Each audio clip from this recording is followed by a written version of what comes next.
We're live from Georgia, a key battleground state in the race for the White House. In just moments, the current U.S. president will debate the former U.S. president as their party's presumptive nominees, a first in American history. We want to welcome our viewers in the United States and around the world to our studios in Atlanta. This is the CNN presidential debate. This debate is being produced by CNN and is coming to you live on CNN, CNN International, CNN.com, CNN Max, and CNN Espanol. This is a pivotal moment between President Joe Biden and former President Donald Trump in their rematch for the nation's highest office.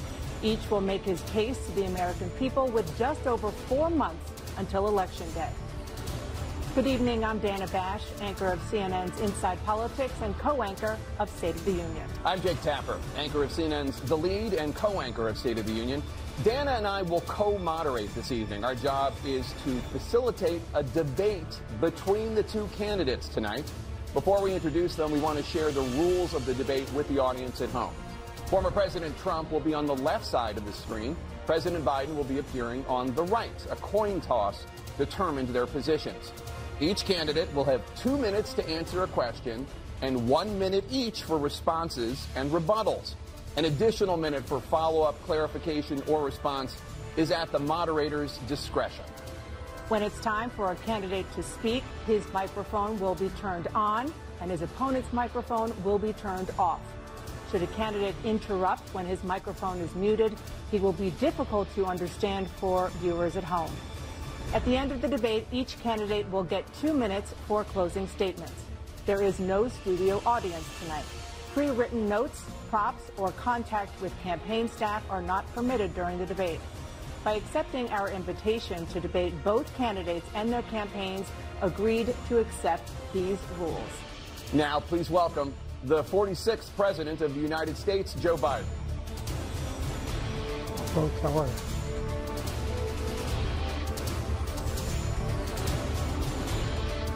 Great to be here. Thank you.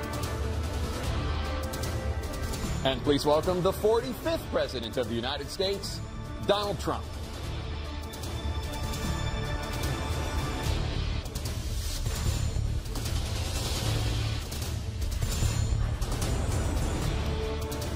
Gentlemen, thanks so much for being here. Let's begin the debate, and let's start with the issue that voters consistently say is their top concern, the economy.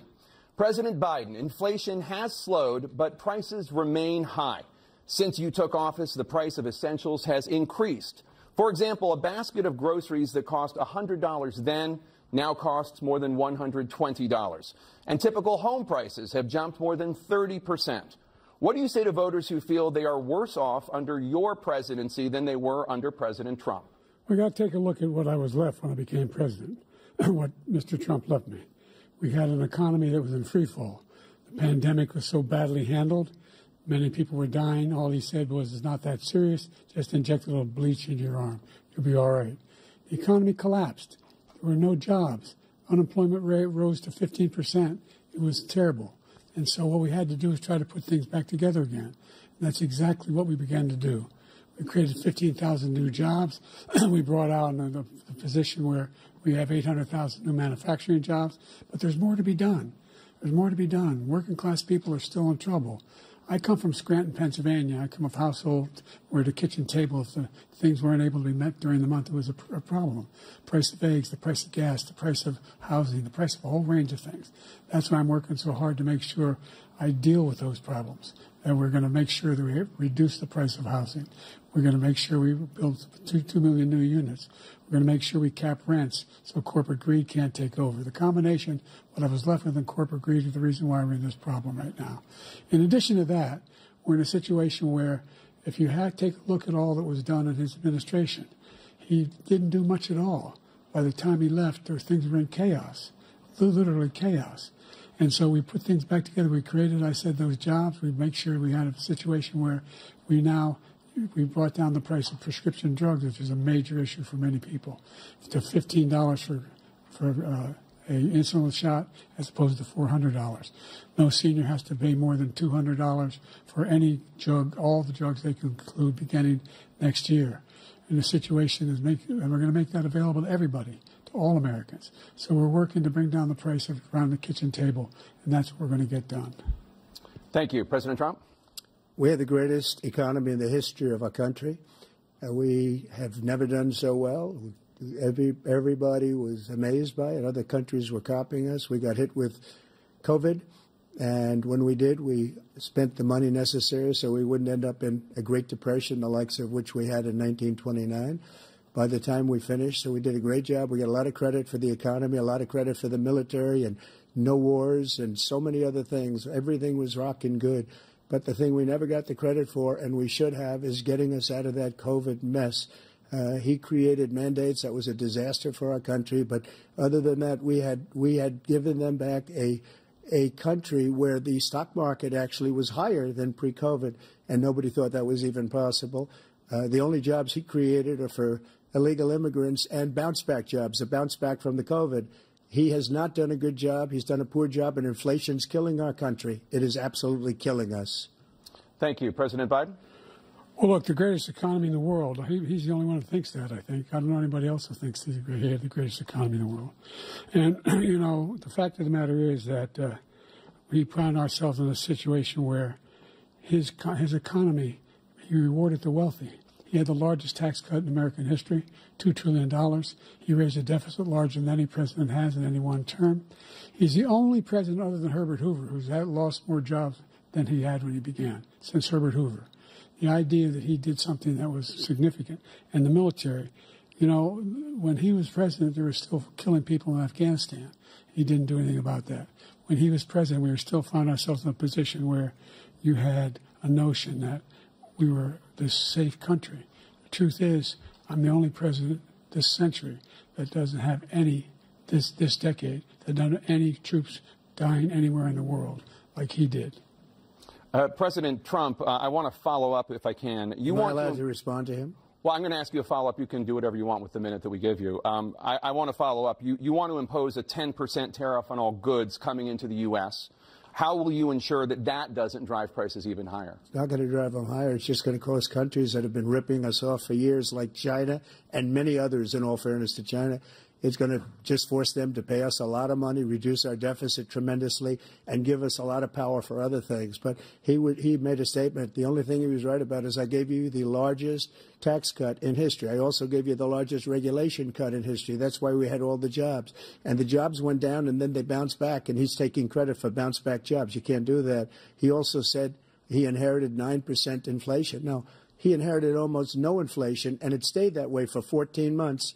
And then it blew up under his leadership because they spent money like a bunch of people that didn't know what they were doing. And they don't know what they were doing. It was the worst, probably the worst administration in history. There's never been. And as far as Afghanistan is concerned, I was getting out of Afghanistan, but we were getting out with dignity, with strength, with power. He got out. It was the most embarrassing day in the history of our country's life.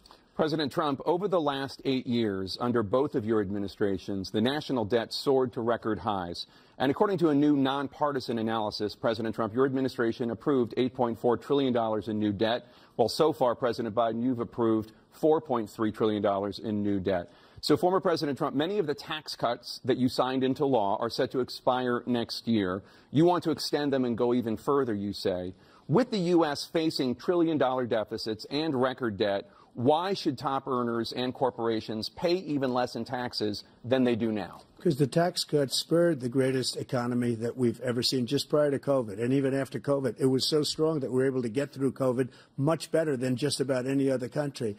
But we spurred, that tax spurred. Now, when we cut the taxes, as an example, the corporate tax was cut down to 21% from 39%, plus beyond that.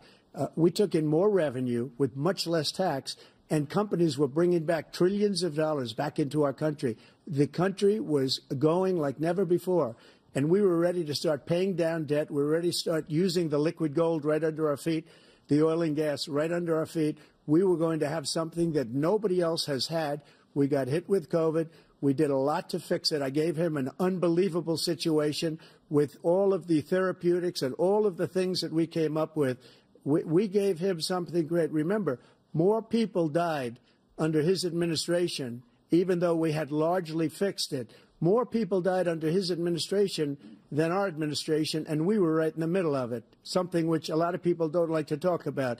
But he had far more people dying in his administration. He did the mandate, which is a disaster, mandating it. The vaccine went out. He did a mandate on the vaccine, which is the thing that people most objected to about the vaccine. And he did a very poor job, just a very poor job. And I will tell you, not only poor there, but throughout the entire world, we're no longer respected as a country. They don't respect our leadership. They don't respect the United States anymore. We're like a third world nation between weaponization of his election, trying to go after his political opponent, all of the things he's done. We've become like a third world nation, and it's a shame. The damage he's done to our country. And I'd love to ask him, and will, why he allowed millions of people to come in here from prisons, jails, and mental institutions to come into our country and destroy our country. President Trump, we will get to immigration later in this block. President Biden, I want to give you an opportunity to respond to this question about the national debt. He had the largest national debt of any president in a 4-year period, number one. Number two, he got $2 trillion tax cut, benefited the very wealthy. What I'm going to do is fix the tax system. For example, we have 1,000 trillionaires in America.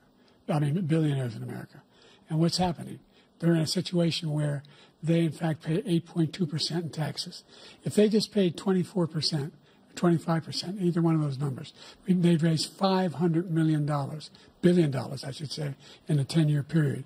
We'd be able to wipe out his debt. We'd be able to help make sure that all those things we need to do, child care, elder care, making sure that we continue to strengthen our health care system, making sure that we're able to make every single solitary person eligible for what I've been able to do with the COVID, with dealing with everything we have to do with, look, if we finally beat Medicare.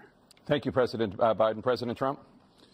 Well, he's right. He did beat Medicare. He beat it to death, and he's destroying Medicare because all of these people are coming in. They're putting them on Medicare. They're putting them on Social Security. They're going to destroy Social Security. This man is going to single-handedly destroy Social Security. These millions and millions of people coming in, they're trying to put them on Social Security. He will wipe out Social Security. He will wipe out Medicare. So he was right in the way he finished that sentence, and it's a shame. What's happened to our country in the last 4 years is not to be believed. Foreign countries, I'm friends with a lot of people, they cannot believe what happened to the United States of America. We're no longer respected. They don't like us. We give them everything they want, and they think we're stupid. They think we're very stupid people. What we're doing for other countries, and they do nothing for us. What this man has done is absolutely criminal. Thank you, President Trump. Dana? This is the first presidential election since the Supreme Court overturned Roe v. Wade. This morning, the court ruled on yet another abortion case, temporarily allowing emergency abortions to continue in Idaho, despite that state's restrictive ban. Former President Trump, you take credit for the decision to overturn Roe v. Wade, which returned the issue of abortion to the states. Correct. However, the federal government still plays a role in whether or not women have access to abortion pills. They're used in about 2/3 of all abortions. As president, would you block abortion medication? First of all, the Supreme Court just approved the abortion pill, and I agree with their decision to have done that, and I will not block it.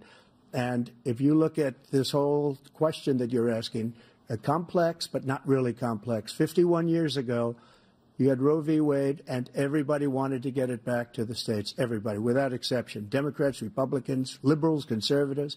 Everybody wanted it back. Religious leaders. And what I did is I put 3 great Supreme Court justices on the court, and they happened to vote in favor of killing Roe v. Wade and moving it back to the states. This is something that everybody wanted. Now, 10 years ago or so, they started talking about how many weeks and how many this, getting into other things. But every legal scholar throughout the world, the most respected, wanted it brought back to the states. I did that. Now the states are working it out. If you look at Ohio, it was a decision that was an end result that was a little bit more liberal than you would have thought. Kansas, I would say the same thing. Texas is different. Florida is different. But they're all making their own decisions right now. And right now, the states control it. That's the vote of the people. Like Ronald Reagan, I believe in the exceptions. I am a person that believes. And frankly, I think it's important to believe in the exceptions. Some people, you have to follow your heart. Some people don't believe in that. But I believe in the exceptions for rape, incest, and the life of the mother. I think it's very important. Some people don't. Follow your heart. But you have to get elected also. And because that has to do with other things. You got to get elected.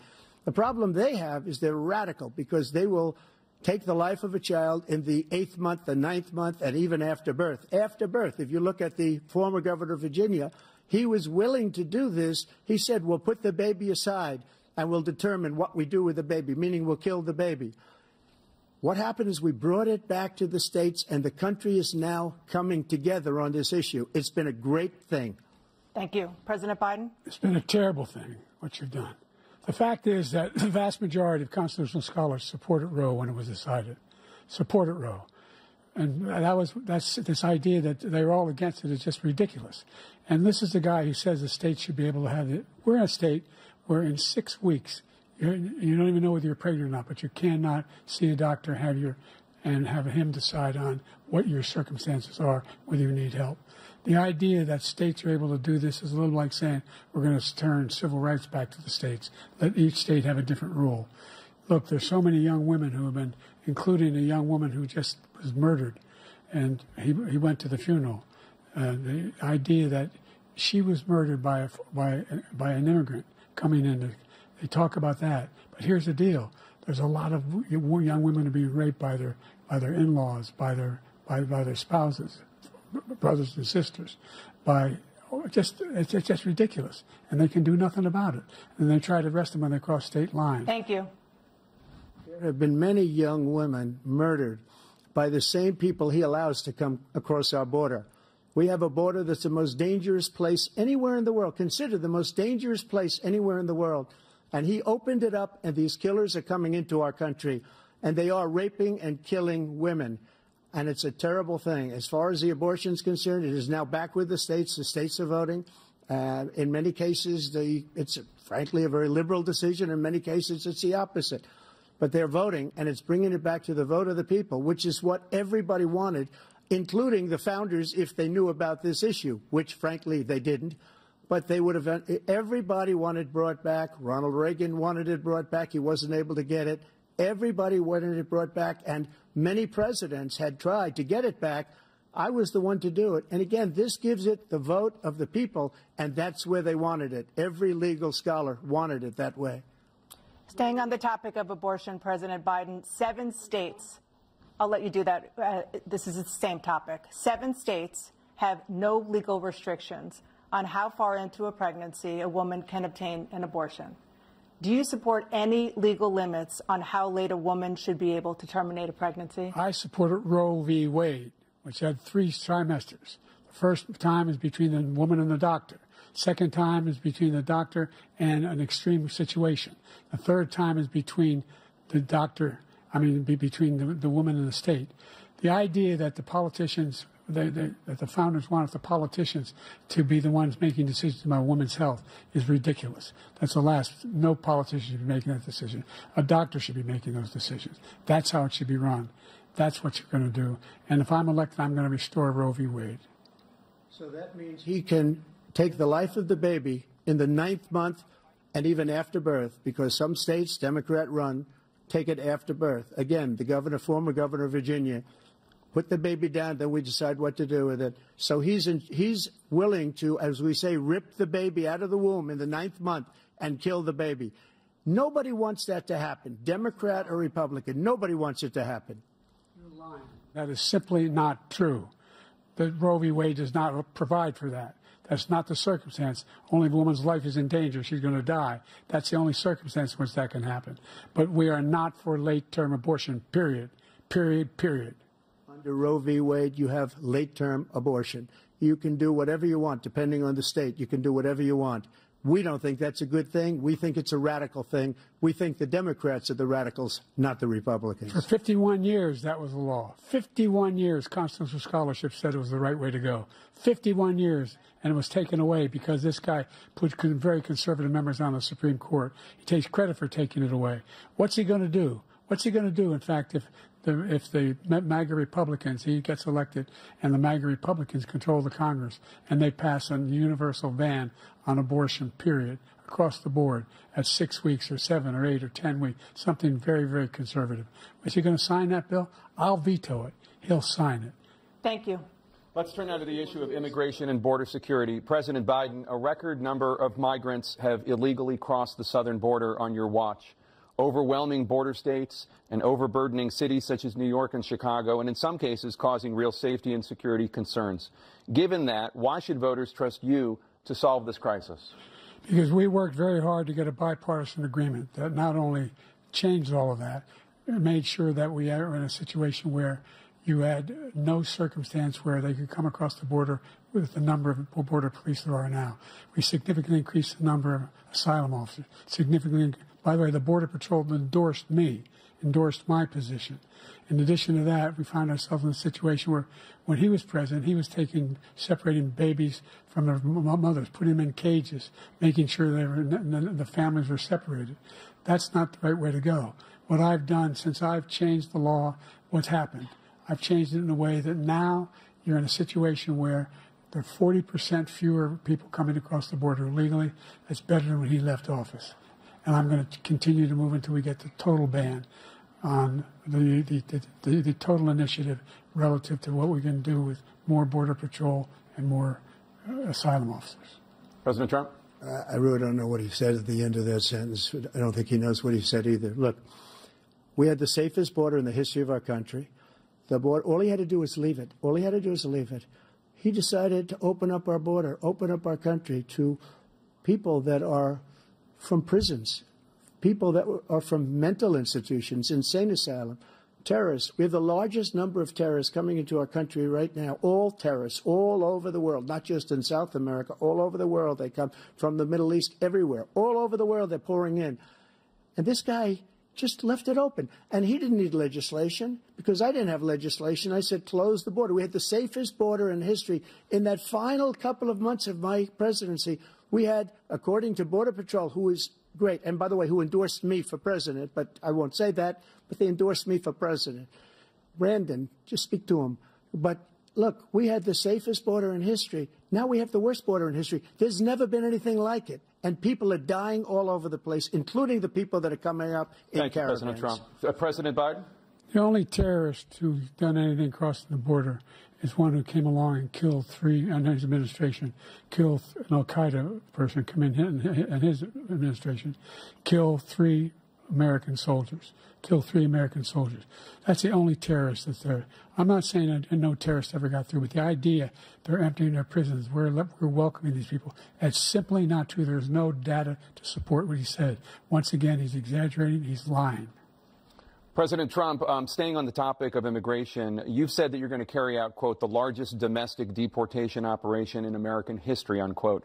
Does that mean that you will deport every undocumented immigrant in America, including those who have jobs, including those whose spouses are citizens, and including those who have lived here for decades? And if so, how will you do it? Just 1 second. He said we killed 3 people.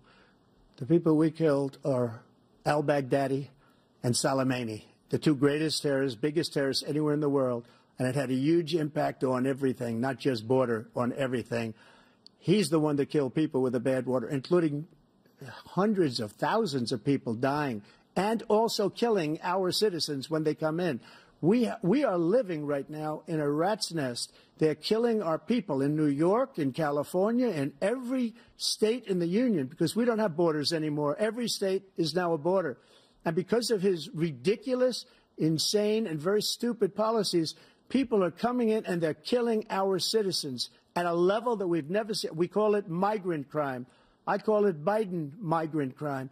They're killing our citizens at a level that we've never seen before. And you're reading it like these 3 incredible young girls over the last few days. One of them, I just spoke to the mother, and he just had the funeral for this girl, 12 years old. This is horrible what's taken place. What's taken place in our country, we're literally an uncivilized country now. He doesn't want it to be. He just doesn't know. He opened the borders. Nobody's ever seen anything like. And we have to get a lot of these people out, and we have to get them out fast because they're going to destroy our country. Just take a look at where they're living. They're living in luxury hotels in New York City and other places. Our veterans are on the street. They're dying because he doesn't care about our veterans. He doesn't care. He doesn't like the military at all, and he doesn't care about our veterans. Nobody been worse. I had the highest approval rating for veterans taking care of the VA. He has the worst. He's gotten rid of all the things that I approved, choice that I got through Congress, all of the different things I approved, they abandoned. We had by far the highest, and now it's down in less than half because he's done all these great things that we did.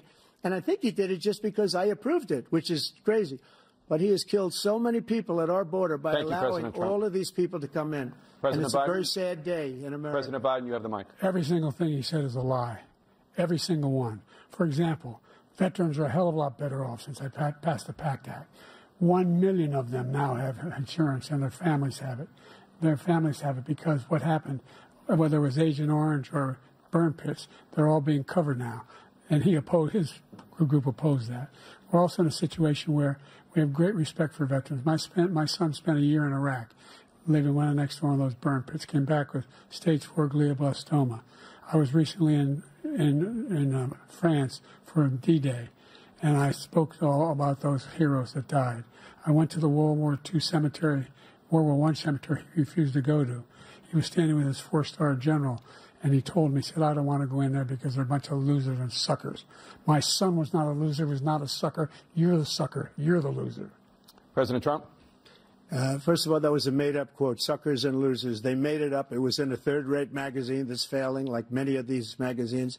He made that up. He put it in commercials. We've notified him. We had 19 people that said I didn't say it. And think of this. Who would say I'm at a cemetery or I'm talking about our veterans? Because nobody's taken better care. I'm so glad this came up, and he brought it up. There's nobody that's taken better care of our soldiers than I have. To think that I would, in front of generals and others, say suckers and losers. We have 19 people that said it was never said by me. It was made up by him, just like Russia was made up, just like the 51 intelligence agents are made up, just like the new thing with the 16 economists are talking. It's the same thing. 51 intelligence agents said that the laptop was Russia disinformation. It wasn't. That came from his son, Hunter. It wasn't Russia disinformation. He made up the suckers and losers, so he should apologize to me right now. 4-star general standing to your side who was on your staff who said you said it, period. That's number one. And number two, the idea that I have to apologize to you for anything along the line. We've done more for veterans than any president has in American history. And they now are in their family. The only sacred obligation we have as a country is to care for our veterans when they come home and their families and equip them when they go to war. That's what we're doing. That's what the VA is doing now. They're doing more for veterans than ever before in our history. All right. Thank you so much. Let's move to the topic of foreign policy. I want to begin with Russia's war against Ukraine, which is now in its third year. Former President Trump, Russian President Vladimir Putin says he'll only end this war if Russia keeps the Ukrainian territory it has already claimed and Ukraine abandons its bid to join NATO. Are Putin's terms acceptable to you? First of all, our veterans and our soldiers can't stand this guy.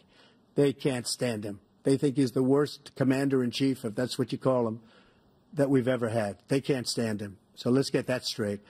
And they like me more than just about any of them. And that's based on every single bit of information. As far as Russia and Ukraine, if we had a real president, a president that knew, that was respected by Putin, he would have never invaded Ukraine. A lot of people are dead right now, much more than people know. You know, they talk about numbers. You can double those numbers, maybe triple those numbers. He did nothing to stop it. In fact, I think he encouraged Russia from going in. I'll tell you what happened. He was so bad with Afghanistan. It was such a horrible embarrassment, most embarrassing moment in the history of our country, that when Putin watched that and he saw the incompetence, that he should have fired those generals, like I fired the one that you mentioned, and so he's got no love lost. But he should have fired those generals. No general got fired for the most embarrassing moment in the history of our country, Afghanistan, where we left billions of dollars of equipment behind. We lost 13 beautiful soldiers, and 38 soldiers were obliterated. And by the way, we left people behind, too. We left American citizens behind. When Putin saw that, he said, you know what? I think we're going to go in and maybe take this was his dream. I talked to him about it, his dream. The difference is he never would have invaded Ukraine. Never. Just like Israel would have never been invaded in a million years by Hamas. You know why? Because Iran was broke with me. I wouldn't let anybody do business with them. They ran out of money. They were broke. They had no money for Hamas. They had no money for anything. No money for terror. That's why you had no terror at all during my administration. This place, the whole world is blowing up under him. President Biden? I've never heard so much malarkey in my whole life. Look, the fact of the matter is that we're in a situation where, let's take the last point first. Iran attacked American troops, caused brain damage for a number of these troops, and he did nothing about it. Recently, not when he was president. They attacked. He said they're just having headaches. That's all it is. He didn't do a thing when the attack took place, number one. Number two, we got over 100,000 Americans and others out of Afghanistan during that airlift. Number three, we found ourselves in a situation where, if you take a look at what Trump did in Ukraine, this guy told Trump, do whatever you want, do whatever you want. And that's exactly what Trump did to Putin, encourage him, do whatever you want. And he went in. And listen to what he said when he went in. He was going to take Kyiv in 5 days, remember? Because it's part of the old Soviet Union. That's what he wanted to reestablish, Kyiv. And he, in fact, didn't do it at all. He wasn't able to get it done. And they've lost thousands and thousands of troops, 500,000 troops. President Trump, I never come back said to you that. for 1 minute. I just want to go back to my original question, which is, are Putin's terms acceptable to you? Keeping the territory in Ukraine? Acceptable. No, they're not acceptable. But look, this is a war that never should have started. If we had a leader in this war, he led everybody along. He's given $200 billion now or more to Ukraine. He's given $200 billion. That's a lot of money. I don't think there's ever been anything like it. Every time that Zelensky comes to this country, he walks away with $60 billion. He's the greatest salesman ever. And I'm not knocking him. I'm not knocking anything. I'm only saying the money that we're spending on this war, and we shouldn't be spending, it should have never happened. I will have that war settled between Putin and Zelensky as president-elect before I take office on January 20th. I'll have that war settled. People being killed so needlessly, so stupidly, and I will get it settled, and I'll get it settled fast before I take office. President Biden, you have a minute. The fact is that Putin is a war criminal. He's killed thousands and thousands of people. And he has made one thing clear. He wants to reestablish what was part of the Soviet Empire, not just a piece. He wants all of Ukraine. That's what he wants. And then do you think he'll stop there? Do you think he'll stop if he takes Ukraine? What do you think happens to Poland? What do you think of Belarus? What do you think happens to those NATO countries? And so if you want a war, you ought to find out what he's going to do, because if, in fact, he does what he says and walks away, and by the way, all that money we give Ukraine are from weapons we make here in the United States. We give them the weapons, not the money at this point. And our NATO allies have produced as much funding for Ukraine as we have. That's why we're strong. Thank you. Moving on to the Middle East. In October, Hamas attacked Israel, killing more than 1,000 people and taking hundreds of hostages. Among those held and thought to still be alive are 5 Americans. Israel's response has killed thousands of Palestinians and created a humanitarian crisis in Gaza. President Biden, you've put forward a proposal to resolve this conflict, but so far Hamas has not released the remaining hostages, and Israel is continuing its military offensive in Gaza. So what additional leverage will you use to get Hamas and Israel to end the war? You have 2 minutes. Number one, everyone from the United Nations Security Council straight through to the G7 to the Israelis and Netanyahu himself have endorsed the plan I put forward. Which has 3 stages to it. The first stage is trade the hostages for a ceasefire. Second phase is a ceasefire with additional conditions. The third phase is the end of the war. The only one who wants the war to continue is Hamas, number one. They're the only ones standing out. We're still pushing hard to get them to accept. In the meantime, what's happened In Israel, we're finding that the only thing I've denied Israel was 2,000-pound bombs. They don't work very well in populated areas. They kill a lot of innocent people. We're providing Israel with all the weapons they need and when they need them. And by the way, I'm the guy that organized the world against Iran when they had a full-blown intercontinental ballistic missile attack on Israel. No one was hurt. No one Israeli was accidentally killed, and it just stopped. We saved Israel. We are the biggest producer of support for Israel of anyone in the world. And so there are two different things.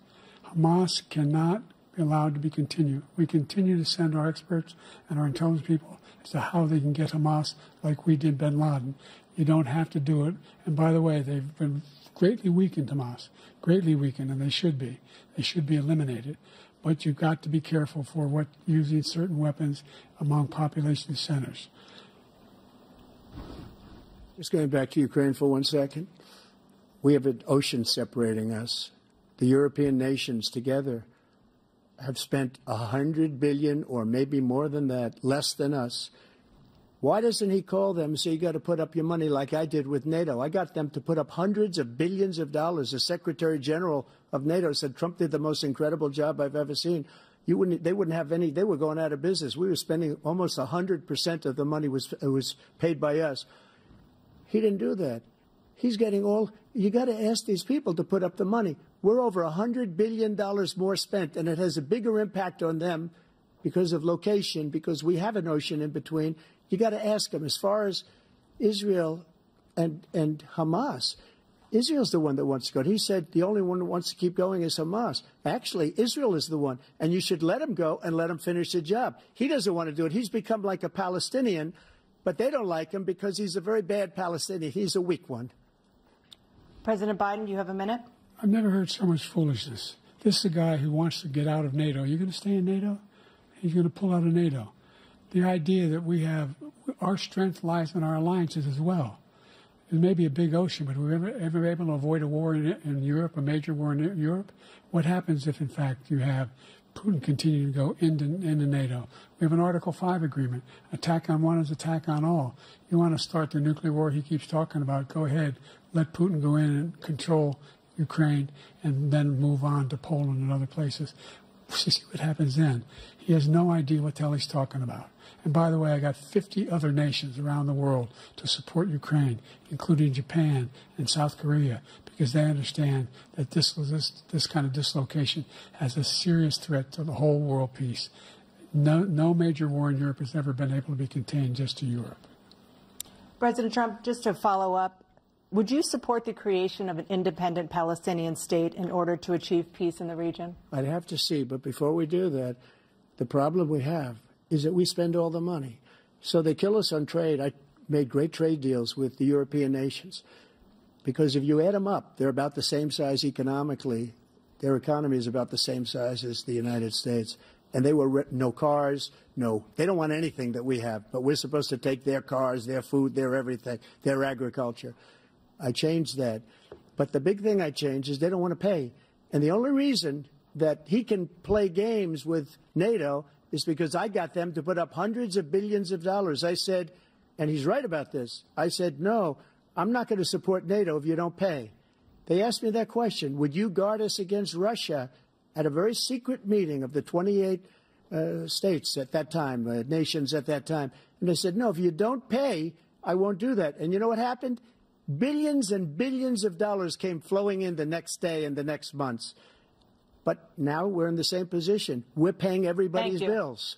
Let's turn to the issue of democracy. Former President Trump, I want to ask you about January 6, 2021. After you rallied your supporters that day, some of them stormed the Capitol to stop the constitutionally mandated counting of electoral votes. As president, you swore an oath to, quote, preserve, protect, and defend, unquote, the Constitution. What do you say to voters who believe that you violated that oath through your actions and inaction on January 6th and worry that you'll do it again? Well, I don't think too many believe that. And let me tell you about January 6th. On January 6th, we had a great border. Nobody coming through, very few. On January 6th, we were energy independent. On January 6th, we had the lowest taxes ever. We had the lowest regulations ever. On January 6th, we were respected all over the world. All over the world, we were respected. and then he comes in, and we're now laughed at. We're like a bunch of stupid people. That what happened to the United States' reputation under this man's leadership is horrible, including weaponization, which I'm sure at some point you'll be talking about, where he goes after his political opponent because he can't beat him fair and square. You have 80 seconds left. My question was, what do you say to those voters who believe that you violated your constitutional oath through your actions and inaction on January 6, 2021, and worry that you'll do it again? Well, I didn't say that to anybody. I said peacefully and patriotically. And Nancy Pelosi, if you just watched the news from 2 days ago, on tape to her daughter, who's a documentary filmmaker, they say, but she's saying, oh, no, it's my responsibility. I was responsible for this. Because I offered her 10,000 soldiers or National Guard, and she turned them down. And the mayor in writing, by the way, the mayor, in writing, turned it down, the mayor of D.C. They turned it down. I offered 10,000 because I could see, I had virtually nothing to do. They asked me to go make a speech. I could see what was happening. Everybody was saying they're going to be there on January 6th. They're going to be there. And I said, you know what? There's a lot of people coming. You could feel it. You could feel it, too, and you could feel it. And I said, they ought to have some National Guard or whatever. And I offered it to her. And she now admits that she turned it down. And it was the same day she was, I don't know, she can't be very happy with her daughter because it made her into a liar. She said, I take full responsibility for January 6th. President Biden? Look, he encouraged those folks to go up on Capitol Hill, number one. I sat in the dining room off the Oval Office. He sat there for 3 hours watching, begging, being begged by his vice president and a number of his colleagues on the Republican side as well to do something, to call for a stop, to end it. Instead, they talked about these people being patriots and great patrons of America. In fact, he says he'll now forgive them for what they've done. They've been convicted. He says he wants to commute their sentences and say that no. But he went to every single court in the nation. I don't know how many cases, scores of cases, including the Supreme Court, and they said, no, this guy is responsible for doing what was done. He did do a damn thing, and these people should be in jail, and they should be the ones who are being held accountable. And he wants to let them all out. And now he says if he loses again, such a whiner that he is, that it could be a bloodbath. Thank you, President Biden. President Trump? What they've done to some people that are so innocent, you ought to be ashamed of yourself. What you have done, how you've destroyed the lives of so many people. When they ripped down Portland, when they ripped down many other cities, you go to Minnesota, Minneapolis, what they've done there, with the fires all over the city. If I didn't bring in the National Guard, that city would have been destroyed. When you look at all of they took over big chunks of Seattle. I was all set to bring in the National Guard. They heard that. They saw them coming, and they left immediately. What he said about this whole subject is so off. Peacefully patriotic. One other thing. The Unselect Committee, which is basically two horrible Republicans that are all gone now, out of office, and Democrats, all Democrats, they destroyed and deleted all of the information they found because they found out we were right. We were right. And they deleted and destroyed all of the information. They should go to jail for that. If a Republican did that, they'd go to jail. Thank you, President Trump. President Biden, I want to give you a minute. The only person on this stage is a convicted felon is the man I'm looking at right now. And the fact of the matter is, what he's telling you is simply not true. The fact is that there was no effort on his part to stop what was going on up in Capitol Hill. And all those people, every one of those who were convicted, turned over desks, turned them over statues. The idea that those people are patriots? Come on. When I asked him about the first two debates we had, the debates we had first time around, I said, will you denounce the Proud Boys? He said, no, I'll tell them to stand by. The idea he's refusing, will you denounce these guys? We denounce the people we're talking about now. We denounce the people who attacked that Capitol. What are you going to do? I'm going to give you a minute, President Trump, for a follow-up question I have. After a jury convicted you of 34 felonies last month, you said if reelected, you would, quote, have every right to go after, unquote, your political opponents. You just talked about members of the Select Committee on January 6th going to jail. Your main political opponent is standing on stage with you tonight. Can you clarify exactly what it means about you feeling you have every right to go after your political opponents? Well, I said my retribution is going to be success. We're going to make this country successful again, because right now it's a failing nation. My retribution is going to be success. But when he talks about a convicted felon, his son is a convicted felon at a very high level. His son is convicted, going to be convicted probably numerous other times. Should have been convicted before, but his Justice Department let the statute of limitations lapse on the most important things. But he could be a convicted felon as soon as he gets out of office. Joe could be a convicted felon with all of the things that he's done. He's done horrible things. All of the death caused at the border, telling the Ukrainian people that we're going to want $1 billion or you change the prosecutor. Otherwise, you're not getting $1 billion. If I ever said that, that's quid pro quo.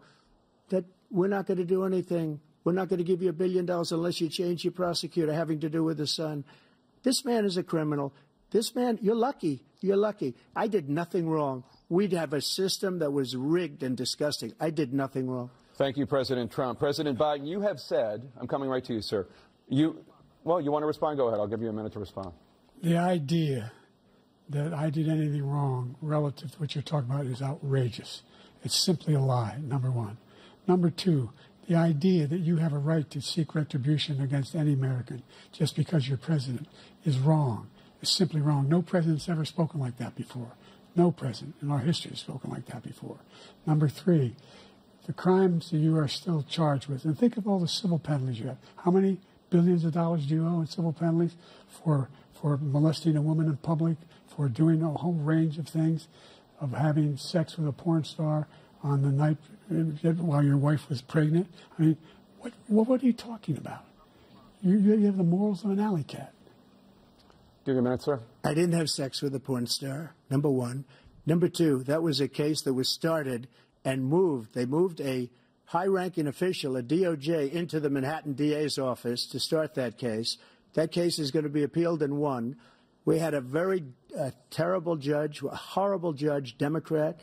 The prosecutor were all high-ranking Democrats, appointed people, and both the civil and the criminal.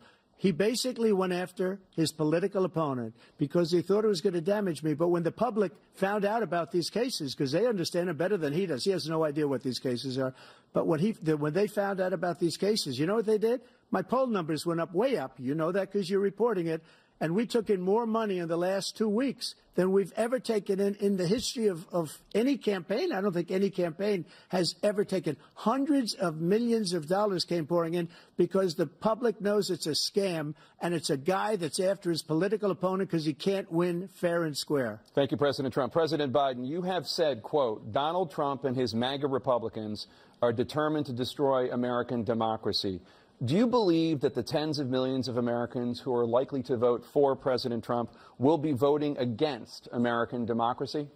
The more they know about what he's done, yes. The more they know about what he's done. And there's a lot more coming. He's got a lot of cases down the road coming around. He's got a whole range of issues he has to face. I don't know what the juries will do, but I do know he has a real problem. And so the fact that, could you ever think you heard any president say that I'm going to seek retribution? Do you ever hear any president say that I thought Hitler had some good ideas? What got me involved to run in the first place after my son had died, I decided in Iraq, because of Iraq, I said I wasn't going to run again until I saw what happened in Charlottesville, Virginia. People coming out of the woods carrying swastikas, torches, and singing the same anti-Semitic bile they sang when back in Germany. And the young woman got killed. I spoke to the mother. And they asked him, they said, what do you think of those people? The ones who got killed, the one who tried to stop it, and the ones, he said, I think they're fine people on both sides. What American president would ever say, Nazis coming out of fields, carrying torches, singing the same anti-Semitic bile, carrying swastikas, were fine people?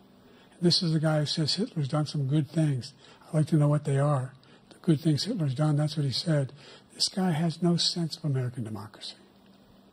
President Trump.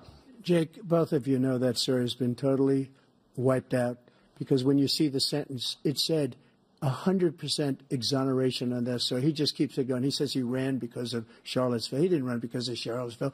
He ran because it was his last chance. He's not equipped to be president. You know it, and I know it. It's ridiculous. We have a debate. We're trying to justify his presidency. His presidency, he's without question the worst president, the worst presidency in the history of our country.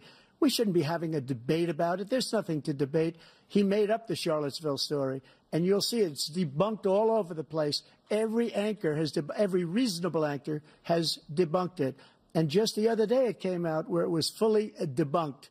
It's a nonsense story. He knows that, and he didn't run because of Charlottesville. He used that as an excuse to run. President Biden? And debunked. It happened. All you have to do is listen to what was said at the time. And the idea that somehow that's the only reason I ran because I was worried a guy like this guy could get elected. If he thought they were good people coming out of that forest, carrying those woods, carrying those torches, then he didn't deserve to be president. Didn't deserve to be president at all. And the idea that he's talking about all this being fabricated, we saw with our own eyes. We saw what happened on January 6th. We saw the people breaking through the windows. We saw people occupying his own vice president. Look, there's a reason why 40 of his 44 top cabinet officers refused to endorse him this time. His vice president hasn't endorsed him this time. So why?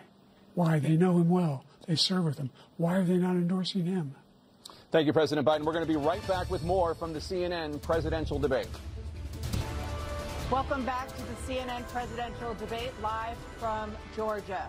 Let's talk about persistent challenges you both faced in your first terms and you'd certainly face again in a second term.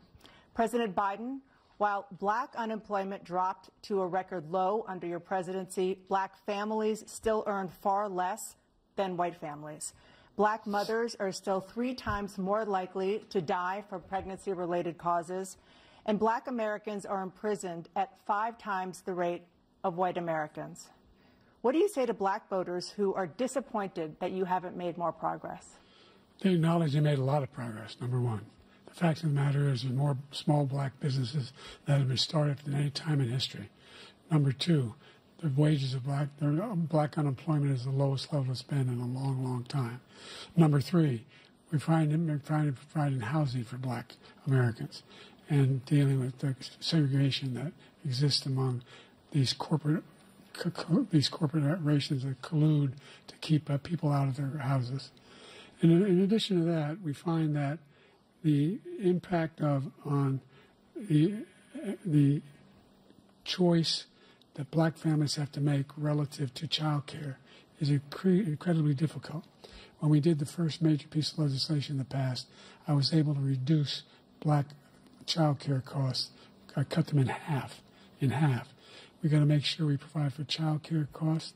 We got to make sure, because when you provide those child care protections, you increase economic growth because more people can be in the job market.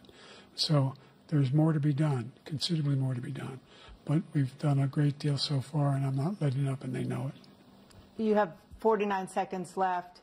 What do you say to black voters who are disappointed with the progress so far? I say I don't blame them for being disappointed. Inflation is still hurting them badly. For example, I provided for the idea that any black family, first-time home buyer, should get a $10,000 tax credit to be able to buy their first home so they can get started. I made sure that we're in a situation where all those black families and those black individuals who provided had to take out student loans that were ballooning, that if they were engaged in nursing, doctor, and anything having to do with volunteerism, if they paid their bills for 10 years on their student debt, all the rest was forgiven after 10 years. Millions have benefited from that. And we're going to do a whole lot more for black families. Thank you, President Trump. And he caused the inflation. He's blaming inflation, and he's right, it's been very bad. He caused the inflation, and it's killing black families and Hispanic families and just about everybody. It's killing people. They can't buy groceries anymore. They can't. You look at the cost of food where it's doubled and tripled and quadrupled. They can't live. They're not living anymore. He caused this inflation. I gave him a country with essentially no inflation. It was perfect. It was so good. All he had to do is leave it alone. He destroyed it with his Green New Scam and all this money that's being thrown out the window. He caused inflation. As sure as you're sitting there, the fact is that his big kill on the black people is the millions of people that he's allowed to come in through the border. They're taking black jobs now, and it could be 18, it could be 19, and even 20 million people. They're taking black jobs, and they're taking Hispanic jobs, and you haven't seen it yet, but you're going to see something that's going to be the worst in our history. Thank you. President Biden? There was no inflation when I became president. You know why? The economy was flat on its back. 15% unemployment. He decimated the economy, absolutely decimated the economy. That's why there was no inflation at the time. There were no jobs. We provided thousands of millions of jobs for individuals who are in all communities, including minority communities. We made sure that they have health insurance. We have covered, the ACA has increased. I made sure that there are $8,000 per person in a family to get written off for health care. But this guy wants to eliminate that. They tried 50 times. He wants to get rid of the ACA again, and they're going to try again if they win. You find ourselves in a position where the idea that we're not doing any, we put more police on the street than any administration has. He wants to cut the cops. We're providing for equity and making sure people have a shot to make it. There's a lot going on, but in inflation, he caused it by his tremendous malfeasance in the way he handled the pandemic. Thank you. Another persistent challenge is the climate crisis. 2023 was the hottest year in recorded history, and communities across the country are confronting the devastating effects of extreme heat, intensifying wildfires, stronger hurricanes, and rising sea levels. Former President Trump, you've vowed to end your opponent's climate initiatives, but will you take any action as president to slow the climate crisis? Well, let me just go back to what he said about the police, how close the police are to him. Almost every police group in the nation from every state is supporting Donald J. Trump. Almost every police group. And what he's done to the black population is horrible, including the fact that for 10 years he called them super predators. We can't, in the 1990s, we can't forget that. Super predators was his name, and he called it to them for 10, and they've taken great offense at it, and now they see it happening. But when they see what I did for criminal justice reform and for the historically black colleges and universities, where I funded them and got them all funded, and the opportunity zones with Tim, as you know, Tim Scott was incredible. He did a great job, great senator from South Carolina. He came to me with the idea, and it was a great idea. It's one of the most successful economic development acts ever in the country, opportunity zones. And the biggest beneficiary are blacks. And that's why we have the best numbers with them in maybe ever. They're saying ever. I read this morning where ever, the best numbers. He's lost much of the black population because he's done a horrible job for black people. He's also done a horrible job for Hispanics. But wait till you see these millions of people pouring into our country, and they're going to take the jobs, and it's already started, and you haven't seen anything yet. It's a disaster. You 38 seconds left. President Trump, will you take any action as president to slow the climate crisis? So I want absolutely immaculate clean water, and I want absolutely clean air, and we had it. We had H2O. We had the best numbers ever, and we were using all forms of energy, all forms, everything. And yet, during my 4 years, I had the best environmental numbers ever. And my top environmental people gave me that statistic just before I walked on the stage, actually. I don't know where the hell he's been. The idea that anything he said is true. I've passed the most extensive climate change legislation in history. We find ourselves, and by the way, black colleges. I came up with $15 billion for HBCUs, historic black universities and colleges, because they don't have those. They don't have the kind of contributors that they have to build these laboratories and the like. Any black student is capable in college of doing any white student can do. They just don't have the money, but now they'll be able to get those jobs in high tech. We're in a situation where the idea that he is claiming to have done something that had the cleanest water, he hadn't done a damn thing with the environment. He pulled out of the Paris Climate Accord. I immediately joined it because if we reach 1.5 degrees Celsius at any one point, there's no way back. The only existential threat to humanity is climate change, and he didn't do a damn thing about it. He wants to undo all that I've done. The Paris Accord was going to cost us $1 trillion, and China nothing, and Russia nothing, and India nothing. It was a ripoff of the United States.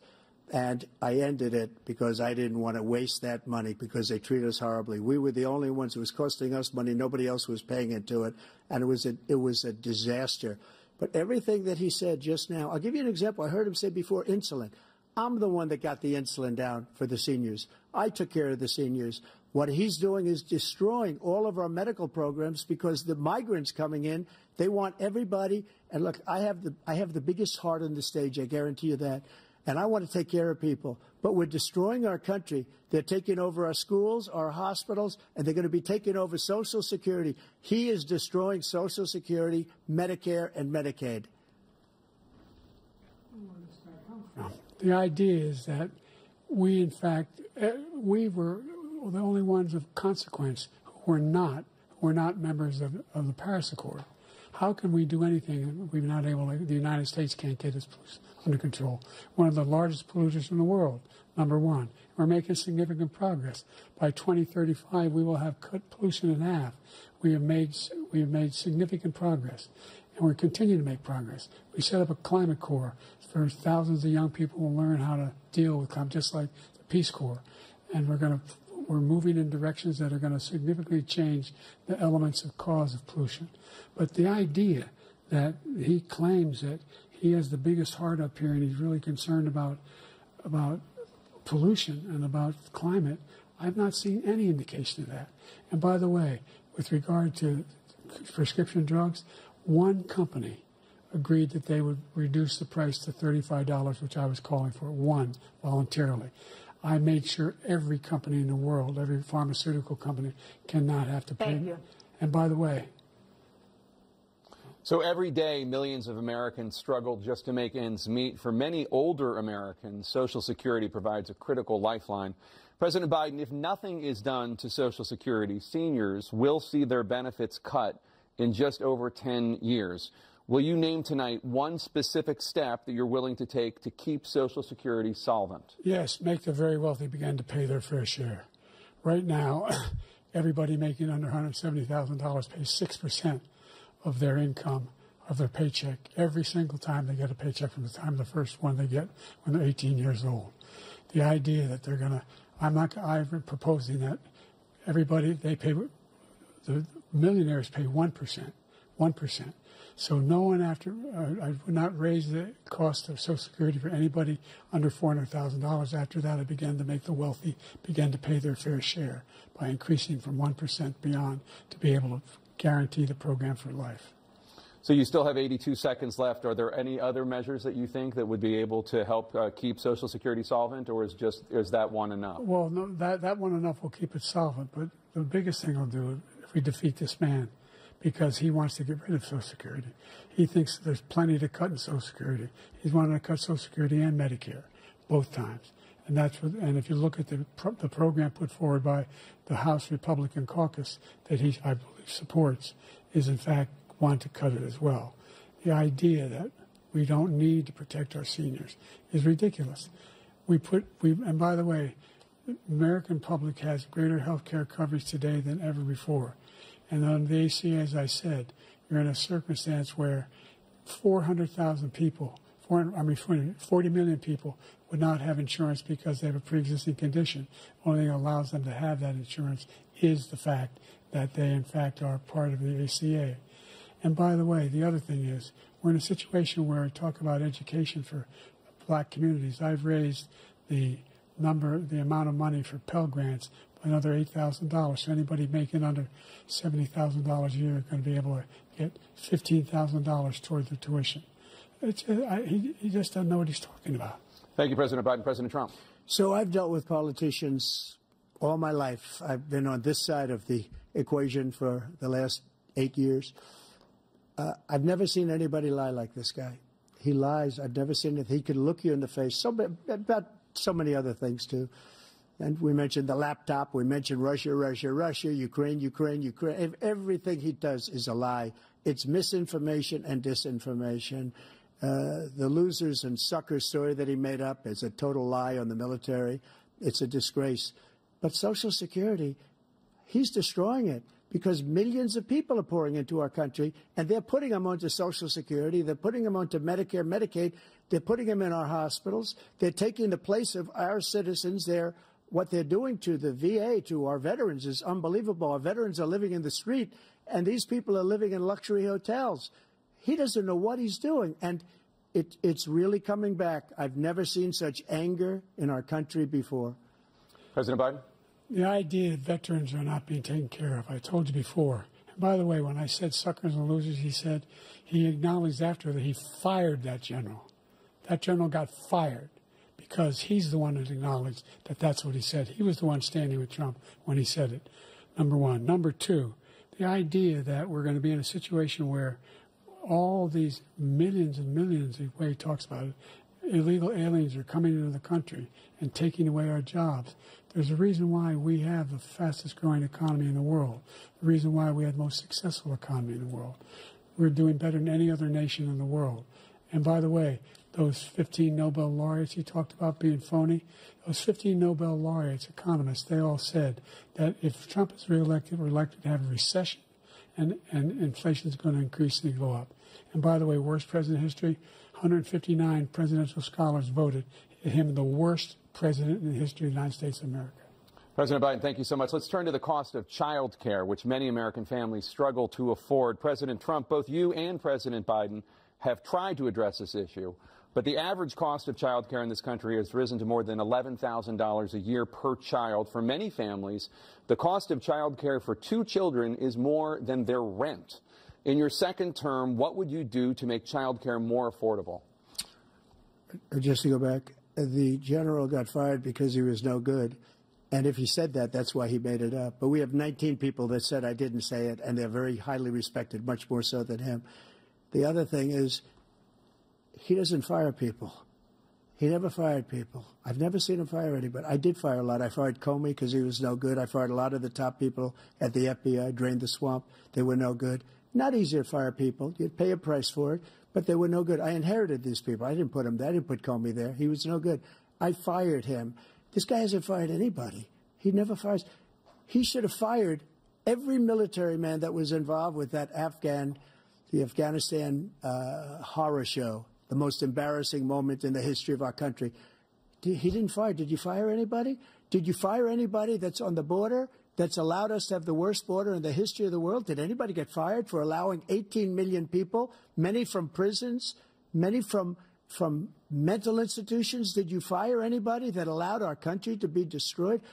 Joe, our country is being destroyed as you and I sit up here and waste a lot of time on this debate. This shouldn't be a debate. He is the worst president. He just said about me because I said it. But look, he's the worst president in the history of our country. He's destroyed our country. Now all of a sudden he's trying to get a little tough on the border. He came out with a nothing deal, and it reduced it a little bit, like this much. It's insignificant. He wants open borders. He wants our country to either be destroyed or he wants to pick up those people as voters. And I don't think we just can't let it happen. If he wins this election, our country doesn't have a chance, not even a chance, of coming out of this rut. We probably won't have a country left anymore. That's how bad it is. He is the worst in history by far. Thank you, President Trump. President Biden? We're the most admired country in the world. We're the United States of America. There's nothing beyond our capacity. We have the finest military in the history of the world, the finest in the history of the world. No one thinks we're weak. No one wants to screw around with us. Nobody, number one. Number two, the idea that we're talking about worst presidents. I wasn't joking. Look it up or go online. 159 or 58, don't hold me the exact number, presidential historians, they've had meetings and they voted who's the worst president in American history. One through best to worst. They said he was the worst in all of American history. That's a fact. That's not conjecture. He can argue they're wrong, but that's what they voted. The idea that he is doing anything to deal with child care, he did virtually nothing to child care. We should significantly increase the child care tax credit. We should significantly increase the availability of women and men or single parents to be able to go back to work. And we should encourage businesses to to have. Thank you, President Biden. President Trump, the question was about what would you do to make child care more affordable, if you want to take your minute. Just so you understand, we have polling, we have other things that they rate him the worst because what he's done is so bad. And they rate me, I'll show you, I will show you, and they rate me one of the best, okay? And if I'm given another 4 years, I will be the best. I think I'll be the best. Nobody's ever created an economy like us. Nobody ever cut taxes like us. He's the only one I know. He wants to raise your taxes by 4 times. He wants to raise everybody's taxes by 4 times. He wants the Trump tax cuts to expire, so everybody, including the two of you, are going to pay 4 to 5 times. Nobody ever heard of this before. All my life, I'd grow up and I'd see politicians talking about cutting taxes. When we cut taxes, as I said, we did more business. Apple and all these companies, they were bringing money back into our country. The worst president in history by far, and everybody knows it. President Biden? Look, the fact of the matter is that he's dead wrong about, he's increased the tariff, he will increase the taxes on middle-class people. I said I'd never raise a tax upon anybody making less than $400,000. I didn't. But this tariff is 10% tariffs. Everything coming in the country, you know what the economists say? That's going to cost the average American $2,500 a year more because they're going to have to pay the difference in food and all the things that we're importing. Number two, he's in a situation where he talks about how he has not raised, he's somehow helped the middle class. The middle class have been devastated by you. Now you want a new tax cut of $5 trillion over the next 10 years, which is going to fundamentally bankrupt the country. You have the largest deficit of any president in American history, number one. Number two, you have not, in fact, made any contact, any progress with China. We are at the lowest trade deficit with China since 2010. Thank you, President Biden. You lost Thank you, President Biden. Let's discuss an epidemic impacting millions of Americans that both of you have made a top priority in your first term, the opioid crisis. And for both of you, the number of overdose deaths in this country has gone up. Under your term, it went up. Under your term, it has gone up. Former President Trump, despite the efforts that both of you have made, more than 100,000 Americans are dying from overdoses every year, primarily from fentanyl and other opioids. What will you do to help Americans right now in the throes of addiction who are struggling to get the treatment they need? To finish up, we now have the largest deficit in the history of our country under this guy. We have the largest deficit with China. He gets paid by China. He's a Manchurian candidate. He gets money from China. So I think he's afraid to deal with them or something. But do you notice he never took out my tariffs because we bring in so much money with the tariffs that I imposed on China. He never took them away. He can't because it's too much money. It's tremendous. And we saved our steel industries, and there was more to come, but he hasn't done that. But he hasn't cut the tariffs because he can't, because it's too much money.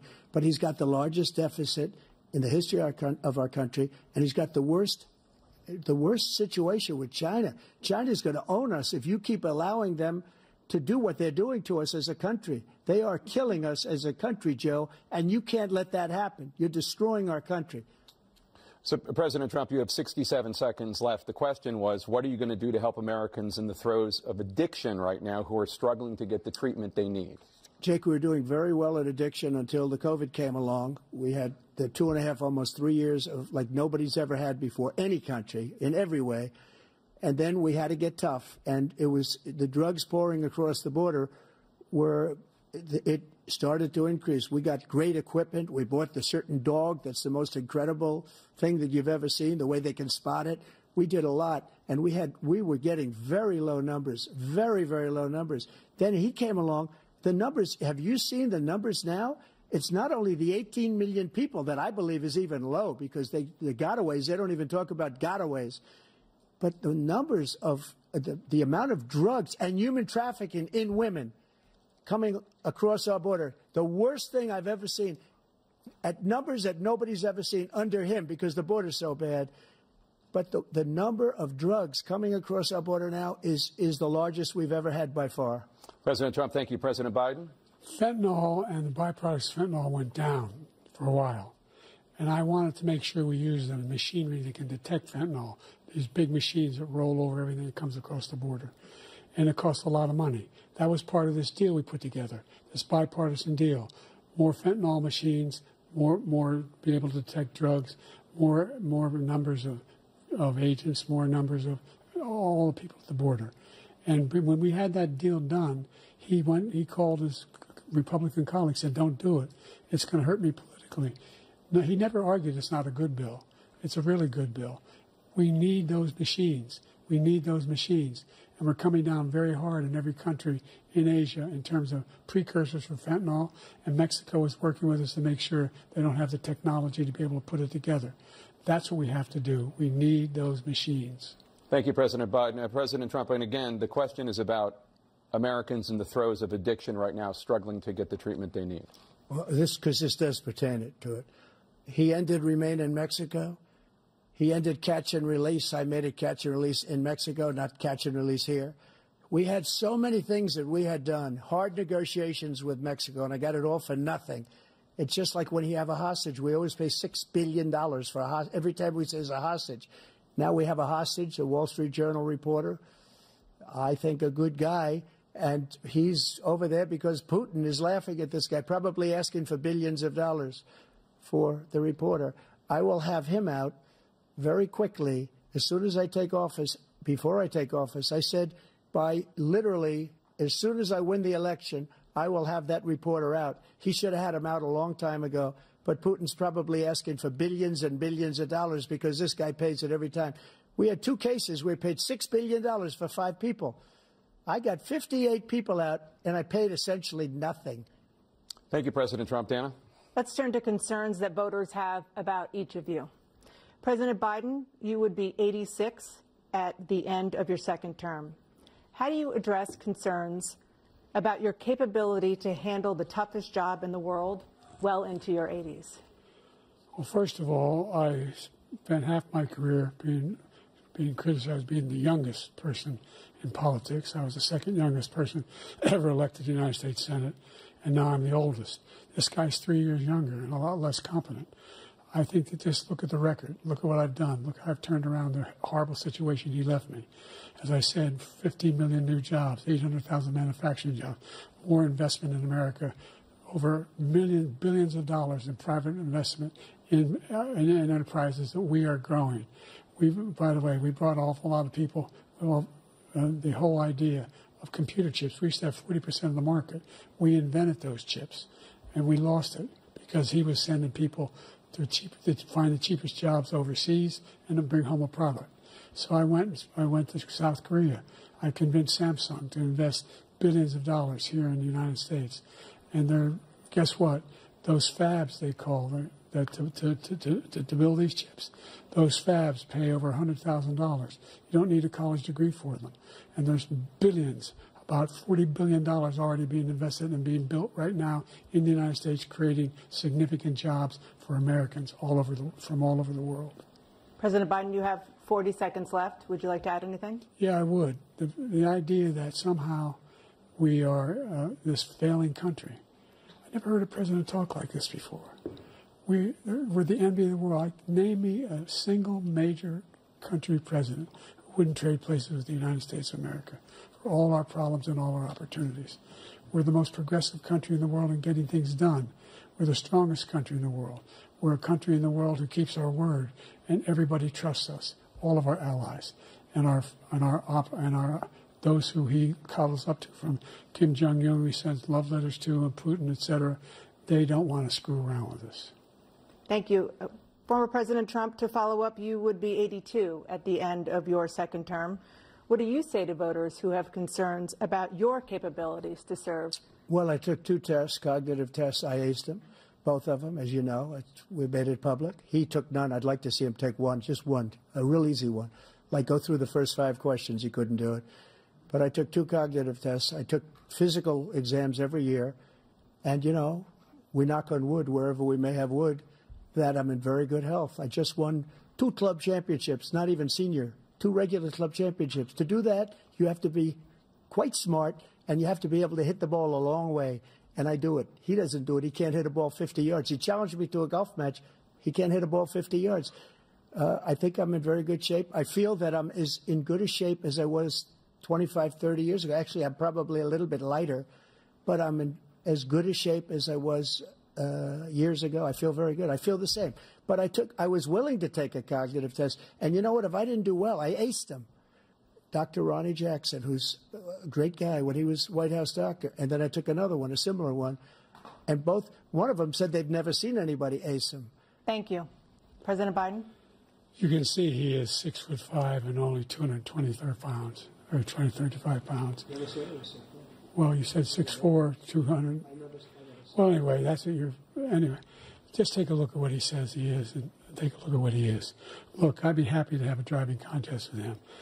I got my handicap, which when I was vice president, down to a 6. But by the way, I told you before, I'm happy to play golf with you if you carry your own bag. Think you can do it? That's the biggest lie. That he's a 6 handicap of all. I was an 8 handicap. Yeah. 8. Never. But I had, you know how many? I've seen you swing. I know you swing.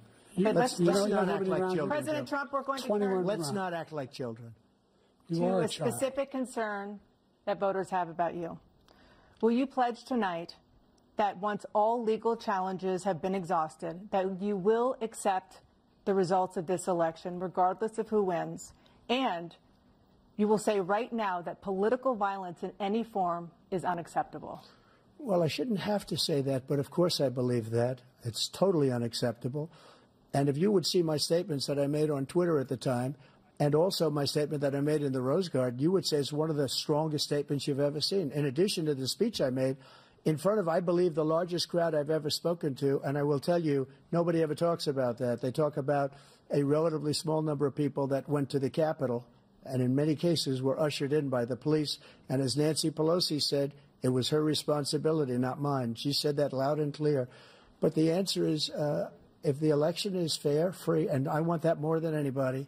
And I'll tell you something. I wish he was a great president, because I wouldn't be here right now. I'd be at one of my many places enjoying myself. I wouldn't be under indictment because I wouldn't have been his political opponent, because he indicted me because I was his opponent. I wish he was a great president. I would rather have that. I wouldn't be here. I don't mind being here. But the only reason I'm here is he's so bad as a president that I'm going to make America great again. We're going to make America great again. We're a failing nation right now. We're a seriously failing nation. And we're a failing nation because of him. His policies are so bad. His military policies are insane. They're insane. These are wars that will never end with him. He will drive us into World War III, and we're closer to World War III than anybody can imagine. We are very, very close to World War III, and he's driving us there. They have nothing going with this gentleman, and he's going to drive us into World War III. You want a World War III, let him follow and win, and let Putin say, do what you want, NATO. Just do what you want. There's a thing called Article 5. An attack on one is an attack on all, and required response. The idea, I can't think of a single major leader in the world who wouldn't trade places with the job I've done and what they've done. Because we are a powerful nation. We have wonderful people. It's because of the people, not me. It's because of the American people. They're capable of anything, and they step up when they're needed. And right now, we're needed. We're needed to protect the world because our own safety is at stake. And again, you want to have a war, just let Putin go ahead and take Kyiv, make sure they move on, see what happens in Poland, Hungary, and other places along that border. Then you have a war. President Trump, as I come back to you for a follow-up, the question was, will you accept the results of this election, regardless of who wins? Just to finish what he said, if I might, Russia, they took a lot of land from Bush. They took a lot of land from Obama and Biden. They took no land, nothing from Trump, nothing. He knew not to do it. He's not going to play games with me. He knew that. I got along with him very well, but he knew not to play games. He took nothing from me. But now he's going to take the whole thing from this man right here. That's a war that should have never started. It would have never started ever with me. And he's going to take Ukraine. And, you know, you asked me a question before, would you do this with? He's got us in such a bad position right now with Ukraine and Russia, because Ukraine's not winning that war. He said, I will never settle until such time. They're running out of people. They're running out of soldiers. They've lost so many people. It's so sad They've lost so many people, and they've lost those gorgeous cities with the golden domes that are 1,000 years old, all because of him and stupid decisions. Russia would have never attacked if I were President president. Trump, the question was, will you accept the results of the election, regardless of who wins? Yes or no, please. If it's a fair and legal and good election, absolutely. I would have much rather accepted these, but the fraud and everything else was ridiculous. And if you want, we'll have a news conference on it in a week, or we'll have another one of these in a week. But I will absolutely, there's nothing I'd rather do. It would be much easier for me to do that than I'm running again. I wasn't really going to run until I saw the horrible job he did. He's destroying our country. I would be very happy to be someplace else, in a nice location someplace. And again, no indictments, no political opponent stuff, because it's the only way he thinks he can win. But unfortunately, it's driven up my numbers and driven them up to a very high level because the people understand it. Well, let's see what your numbers are when this election is over. Let's see. You're a whiner. When you lost the first time, you continued, you appealed and appealed to courts all across the country. Not one single court in America said any of your claims had any merit, state or local, none. But you continue to provoke this lie about somehow there's all this misrepresentation, all this stealing. There is no evidence of that at all. And I tell you what, I doubt whether you'll accept it because you're such a whiner. The idea if you lose again, you accepting anything, you can't stand the loss. Something snapped in you when you lost the last time. We'll be right back with more from the CNN presidential debate, live from Georgia. It's now time for the candidates to deliver their closing statements as predetermined by a coin toss. We're going to begin with you, President Biden. You have 2 minutes. We've made significant progress from the debacle that was left by President Trump in his last term. We find ourselves in a situation where, number one, we have to make sure that we have a fair tax system. I ask anyone out there in the audience or anyone out watching this debate, do you think the tax system is fair? The fact is that I said nobody even making under $400,000 had a single penny increase in their taxes and will not. And if I'm reelected, that will be the case again. But this guy has increased your taxes because of the deficit, number one. He's increased inflation because of the debacle he left after the way he handled the pandemic. And he finds himself in a position where he now wants to tax you more by putting a 10% tariff on everything that comes into the United States of America. What I did, when, for example, he wants to get rid of the ability of Medicare for us to be able to negotiate drug prices with the big pharma companies. Well, guess what? We got it down to $35 for insulin instead of $400. No more than $2,000 for every senior, no matter how much prescription they need. You know what that did? That reduced the federal debt by $160 billion over 10 years because the government doesn't have to pay the exorbitant prices. I'm going to make that available to every senior all along, it's happening now, and everybody in America. He wants to get rid of that. I'm going to make sure that we have child care. We're going to significantly increase the credits people have for child care. I'm going to make sure we do something about what we're doing on lead pipes and all the things that are causing health problems for people across the country. We're going to continue to fight to bring down inflation and give people a break. Thank you, President Biden. President Trump, you now have 2 minutes for your closing statement. Like so many politicians, this man is just a complainer. He said, we want to do this, we want to do that, we want to get rid of this tax, that tax. But he doesn't do anything. All he does is make our country unsafe by allowing millions and millions of people to pour in. Our military doesn't respect him. We look like fools in Afghanistan. We didn't stop Israel. It was such a horrible thing that would have never happened. It should have never happened. Iran was broke. Anybody that did business with Iran, including China, they couldn't do business with the United States. They all passed. Iran was broke. They had no money for Hamas or Hezbollah, for terror, no money whatsoever. Again, Ukraine should have never happened. He talks about all this stuff, but he didn't do it. For 3.5 years, we're living in hell. We have the Palestinians and we have everybody else rioting all over the place. You talk about Charlottesville. This is 100 times Charlottesville, 1,000 times. The whole country is exploding because of you, because they don't respect you, and they have to respect their president, and they don't respect you throughout the world. What we did was incredible. We rebuilt the military. We got the largest tax cut in history, the largest regulation cut in history. The reason he's got jobs is because I cut the regulations that gave jobs, but he's putting a lot of those regulations back on. All of the things that we've done, nobody's never seen anything like. Even from a medical standpoint, right to try, where we can try space-age materials instead of going to Asia or going to Europe and trying to get when you're terminally ill. Now you can go and you can get something. You sign a document. They've been trying to get it for 42 years.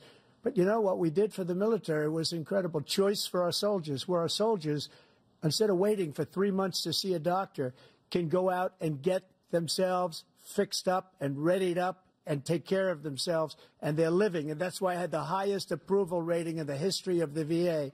So all of these things, we're in a failing nation, but it's not going to be failing anymore. We're going to make it great again. Thank you, former President Trump, President Biden. Stay with us because we have full analysis of this debate. Anderson Cooper and Aaron Burnett starts now on CNN.